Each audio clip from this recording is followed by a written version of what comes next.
After Chandrababu Naidu and Jagan Mohan Reddy's hunger strike to demand compensation for farmers hit by rains and floods in coastal Andhra Pradesh, Jagan Mohan Reddy is sitting on a one-day fast in Delhi today to protest the injustice to Andhra farmers on the Krishna River Waters Tribunal award.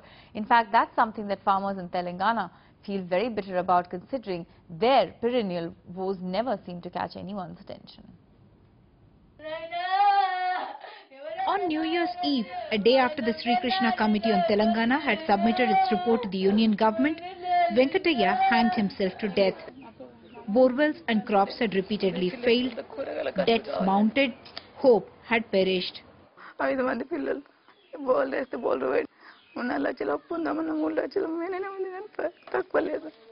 The irony is that this happened in a village in Mehboob district through which the Krishna River enters Andhra Pradesh. The waters of the river are used to irrigate coastal districts, while Mehboob remains perennially drought-prone. Mehboob district has had the notorious distinction of having the maximum number of migrations in search of livelihood anywhere in the world. The situation only got marginally better after the introduction of the National Rural Employment Guarantee Scheme. Over 70% of the catchment area of both Krishna and Godavari rivers falls in Telangana. Yet, it is the coastal belt that reaps most of the benefit.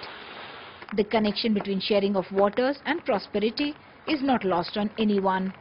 నీరు బాగుంది, పంటలు బాగున్నాయి, తల్లిదండ్రి పిల్లలు చదివడానికి మంచి ఆస్కారం ఉంది.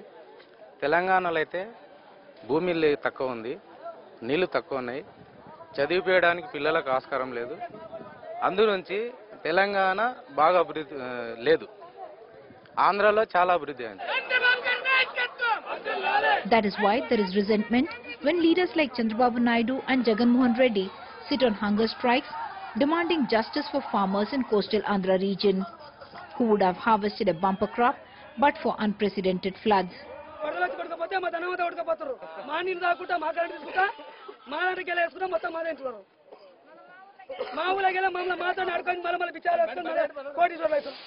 In Mehboob Nagar, Uma Sudhir, NDTV.